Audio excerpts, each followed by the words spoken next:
퇴직만 하면 좀 쉬면서 여유롭게 살아야지. 많은 분들이 은퇴를 앞두고 이렇게 생각합니다. 젊을 땐 회사에 얽매여 살았으니 은퇴하면 이제 나만의 시간 좀 가져야지. 그동안 못 즐긴 여행도 다니고 하고 싶은 취미도 하면서 말이죠. 그런데 막상 은퇴하고 나면 현실은 생각보다 훨씬 냉정합니다. 놀 준비는 되어 있었는데 살 준비는 안 되어 있었던 거죠. 주머니 사정이 안 좋으면 여유로운 노후는커녕 생계 걱정부터 하게 됩니다. 그렇게 노후는 자유가 아니라 불안으로 시작되죠. 은퇴 후 통장이 텅장되는 이유.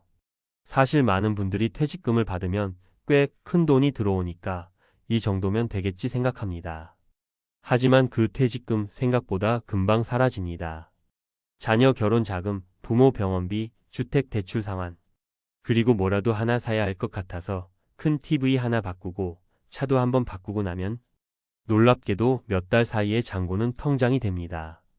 게다가 매달 정기적인 소득이 없다는 건 심리적으로도 위축감을 줍니다. 이 돈이 마지막인데 써도 되나? 이러다 병원 한번 가면 끝장인데. 그러다 결국 은퇴 이후의 삶이 불안과 스트레스로 얼룩지게 되죠. 사례 1. 대기업 퇴직 임원, 1년 만에 알바 구직. 김 과장 시절부터 탄탄히 대기업에 몸담았던 60대 박모 씨. 팀장, 임원까지 올라 정년 퇴직할 때 퇴직금만 해도 3억 가까이 받았답니다. 하지만 자녀 유학비, 결혼비용, 차량 리스, 부채 정리하면서 1년도 안 돼 3억이 바닥났죠. 그 후 박 씨는 동네 마트에서 일자리를 알아보다가 경력 많고 나이 많아서 쓰기 어렵다는 말을 듣고 충격에 빠졌습니다. 지금은 새벽에 신문 배달을 하며 용돈벌이를 하고 있답니다. 자신을 가장 잘 나갈 때만 생각했던 바보라고 부르더군요. 은퇴 준비는 돈보다 생활 패턴을 바꾸는 데서 시작됐어야 했어요. 박 씨 말에 고개가 절로 끄덕여졌습니다. 사례 2. 편의점 알바로 살아가는 59세 여성. 혼자 살고 있는 이 모 씨는 은퇴 후 예상 외로 지출이 너무 많다는 걸 깨달았습니다. 월세 50만원, 공과금 20만원, 식비와 병원비 등 기본적인 지출만 해도 100만원이 훌쩍 넘는데 고정 수입이 없으니 매달 적자입니다. 처음엔 적금을 깨고 생활했지만 2년도 못 가 바닥났고 지금은 하루 8시간 편의점에서 야간 아르바이트를 하고 있습니다.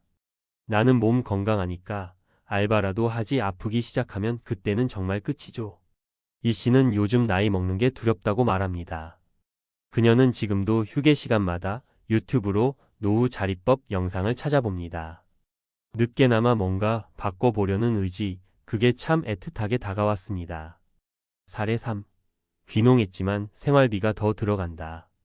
도시 생활을 접고 시골로 귀농한 67세 김모 씨 부부. 처음엔 집도 싸고 텃밭도 있고 전기세도 적게 나오니 이제는 돈 안 들고 산다 며 웃었지만 현실은 달랐습니다. 기계수리, 농약값, 장비값, 심지어 도시에 나올 때마다 들어가는 교통비까지 생각보다 돈이 많이 든다는 걸 깨닫고 깜짝 놀랐다고 합니다.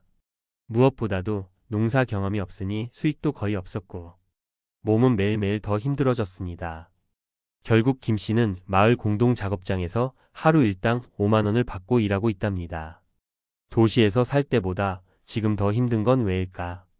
김 씨의 말에서 많은 이들이 착각하고 있는 노후 자립의 환상을 느낄 수 있었습니다. 그렇다면 어떻게 준비해야 할까? 1. 소비 패턴부터 바꿔야 합니다. 은퇴 전에 씀씀이를 계속 유지하면 아무리 퇴직금이 많아도 오래 못 갑니다. 자동차, 외식, 여행 이런 소비도 절제하고 생활비 다운사이징이 우선이에요. 2. 소액이라도 꾸준한 수입원을 만들어야 합니다.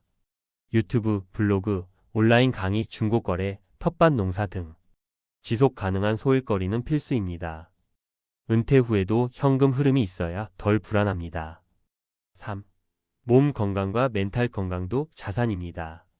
병원비는 노후 자산을 갉아먹는 가장 큰 적이에요. 미리부터 식습관, 운동 습관 관리하세요.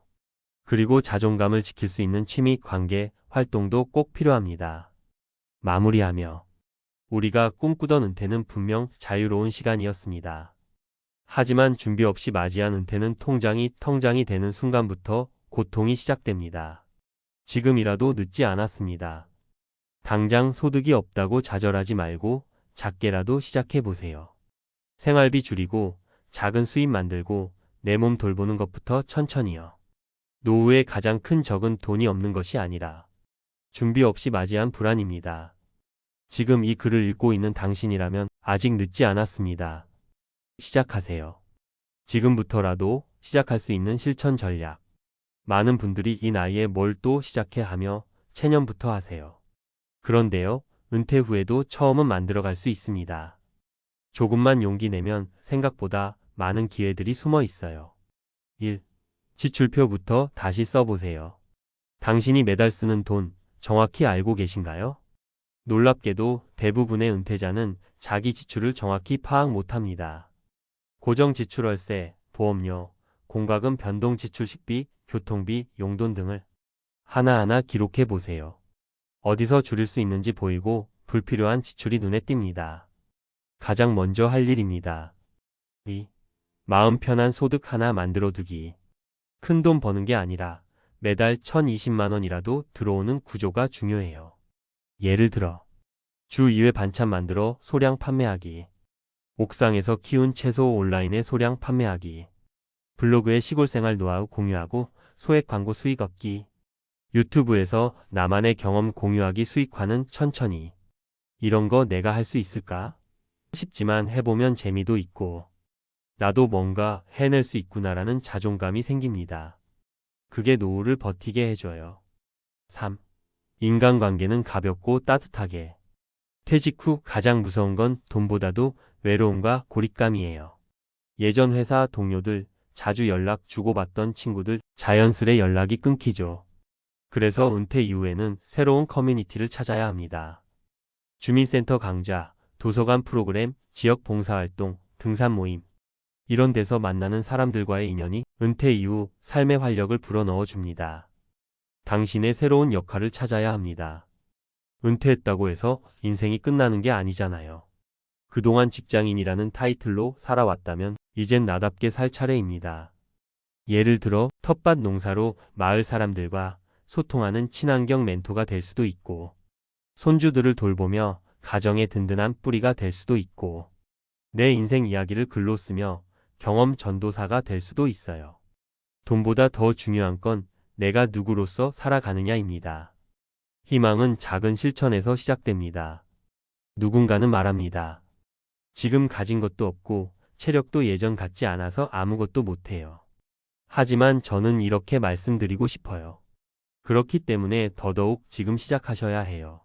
매일 20분 걷기부터 시작해보세요. 하루에 10,000원 적게 쓰는 습관부터 시작해보세요. 내가 잘 아는 것, 좋아하는 것 3가지를 종이에 써보세요. 이 작은 실천들이 쌓이면 지금은 텅 빈 통장이 내일은 희망의 통장이 됩니다. 무엇보다 당신이 다시 살아갈 이유를 되찾게 됩니다.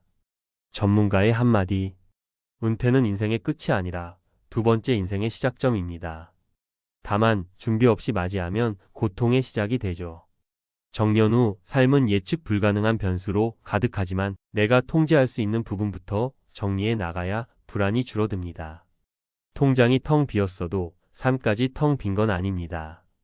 당신의 시간, 경험, 건강, 관계는 여전히 소중한 자산입니다. 지금 당신에게 필요한 건 큰 돈이 아니라 작은 용기입니다. 그 작은 용기로 한 걸음 내딛는 순간 은퇴 후의 삶은 생각보다 훨씬 단단하고 따뜻해질 수 있습니다.